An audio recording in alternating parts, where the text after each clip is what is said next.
អូនចង់ឲ្យជនជាតិបរទេសគាត់ដឹងអ្វីអំពីប្រទេសកម្ពុជាមុននឹងគាត់មកលេងពីព័ត៌មានអំពីប្រទេសកម្ពុជាតើប្រទេសកម្ពុជាជាប្រទេសបែបម៉េចដែរឲ្យប្រទេសកម្ពុជានឹងខ្លាចជាប្រទេសបែបណាដែរនៅខាងមុខនេះស្ដីបងខ្ញុំឈ្មោះហូធីតាខ្ញុំជាអតីតកីឡាការិនីហែទ្រីអាត្លុងកម្ពុជាមានហែទឹកជិះកង់នឹងរត់ខ្ញុំអាយុ22ឆ្នាំមានបងប្អូនម្នាក់ដែរមាន3នាក់បងសប្តាហ៍នេះខ្ញុំជានិស្សិតវិស្វករផងហើយក៏ជាគ្រូបង្រៀនហែទឹកនៅសាលាឯកជនមួយកន្លែងអាចរៀបរាប់ពីទម្លាប់ប្រចាំថ្ងៃទម្លាប់ប្រចាំថ្ងៃរបស់ខ្ញុំហាត់ពេលល្ងាចខ្ញុំអាសាមកហាត់ប្រាណហើយចេញពីរៀនក៏ទៅញ៉ាំកាហ្វេញ៉ាំអីទៅទូហ្នឹងទៀតសម្រាប់គុំនៅថ្ងៃណាគាត់នឹងគុំនៅគោលបំណងនៅថ្ងៃអនាគតរបស់ខ្ញុំចង់អភិវឌ្ឍកីឡាដូចជាកីឡាអាကွាធ្លុនរបស់ខ្ញុំបន្តពីក្មេងទៅរហូតដល់ធំហើយនឹងកីឡាអាကွាធ្លុនហ្នឹងក៏មានទ្រីអាត្លុនដែរមានហែទឹកជិះកង់នឹងរត់ដោយសារតវិញ្ញាសានេះអត់សូវមានអ្នកស្គាល់ទេបងអ្នកខ្លះគេសួរថាទ្រីអាត្លុននឹងអីគេគាត់អត់ដឹងថាជាវិញ្ញាសាអីអញ្ចឹងដោយវិញ្ញាសាហ្នឹងយើងលេង3ចូលគ្នាមានហែទឹកជិះកង់នឹងរត់នៅក្នុងពេលតែមួយសម្រាប់អាကွាធ្លុននេះវិញយើងប្រព្រឹត្តឡើងនៅក្នុងខែ2នៅថ្ងៃ1នេះមានហែទឹកនឹងរត់ផងដែរអញ្ចឹងអាចថាខ្លះជាគ្រូបង្វឹកកីឡាទៅដល់ក្មេងៗដើម្បីឲ្យគាត់ដើម្បីឲ្យក្មេងៗចំនួនក្រោយស្គាល់ច្រើនអំពីកីឡាហ្នឹងចា៎មួយទៀតតកតងទៅនឹងជំនួយតកតងទៅនឹងប្រទេសកម្ពុជាវិញអាចថាតកតងទៅនឹងប្រទេសកម្ពុជាបងជួយចិត្តអ្វីជាងគេដែរនៅក្នុងប្រទេសកម្ពុជាទី1ប្រជាជនពួកយើងទោះបីជាអត់សូវស្គាល់គ្នាឬក៏អត់ដែរជួបគ្នាពីមុនណាក៏នៅតែមិនក៏បាននិយាយថាសួស្ដីបង Hello ដាក់គ្នាហើយជួបគ្នាយើងតែងតែសួរនាំគ្នាជានិច្ចចា៎អូនចង់ឲ្យជនជាតិបរទេសគាត់ដឹងអ្វីអំពីប្រទេសកម្ពុជាមុននឹងគាត់មកលេងទី1ខ្ញុំចង់ឲ្យគាត់យល់ដឹងអំពីសុវត្ថិភាពអត់ដូចតាមបណ្ដាញសង្គមនិយាយទេព្រោះអីប្រទេសយើងទី1សុវត្ថិភាពល្អហើយនឹងការតំណតំណងពីជនបរទេសជាមួយនៅកម្ពុជាយើងក៏អត់ដូចគ្នាអត់ដូចពាក្យចចាមអារាមដែលមាននៅក្នុងបណ្ដាញសង្គមនេះអូខេហើយមួយទៀតអូនសង្ឃឹមថានៅថ្ងៃអនាគតកម្ពុជាយើងនឹងអាចខ្ញុំសង្ឃឹមថាថ្ងៃអនាគត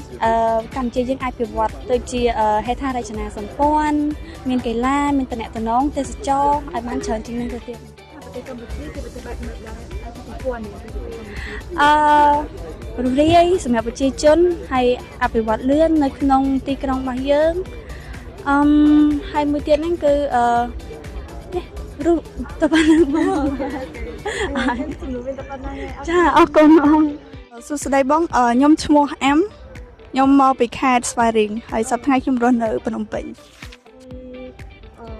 អ្វីដែលចូលចិត្តទម្លាប់ប្រចាំថ្ងៃរបស់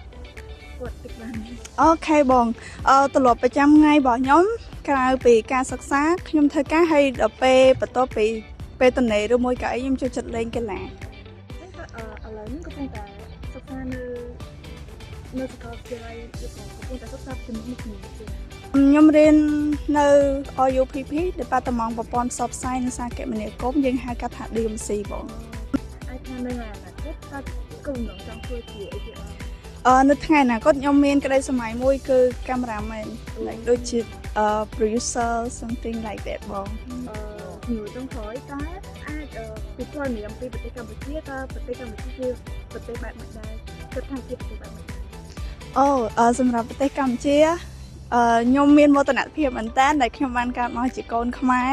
យើងមានវប្បធម៌យើងមានម្ហូបយើងនិយាយរួមទៅសម្បូរបែបខ្លាំងមែនតើតាំងពីព្រៃឈើសម្បត្តិធម្មជាតិបុរាណអីផ្សេង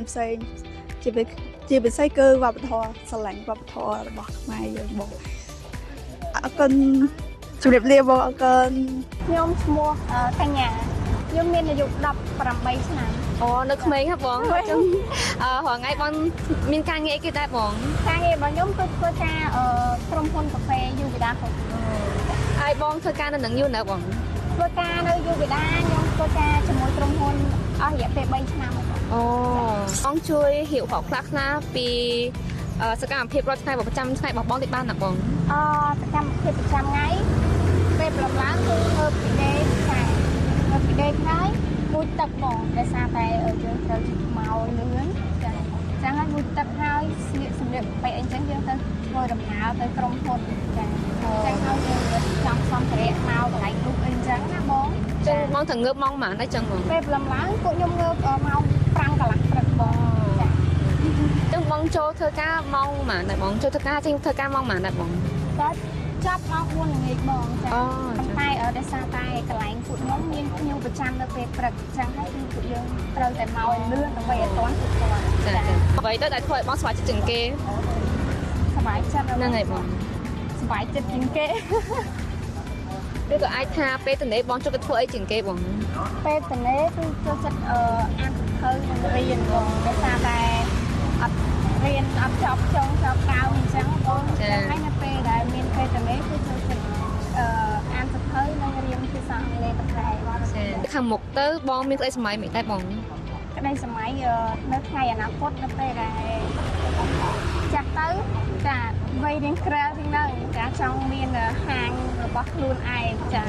hang ba mẹ tay bóng hàng bài chia lụ mà hộp ở ha miền bài chia cà phê chả chia là bao hộp họ đi phố chỉ để than chắc là bóng trà bóng nổi trong khói ta bóng trong ai tới Campuchia là khai chia tới bạc na đã là khẳng một đi bóng trong ao liền tới Campuchia ăn thì bọt sram thì nó lấy nó có ăn thì bọt này tới trong mà để sram thì mình bị chảហើយចង់ឲ្យមានគឺទេសចរគាត់មកកំសាន្តនៅពេលកម្ពុជាដោយសារតែមានរបស់ស្អាតនិងល្អជាច្រើននៅកម្ពុជាចាចង់ឲ្យអភិវឌ្ឍដូចប្រទេសធំផ្សេងដូចជប៉ុនដូចអាមេរិកដូចចិនអីជាដើមអញ្ចឹងណាបងចា ចាបងចឹងអរគុណច្រើនបង ចាអរគុណច្រើន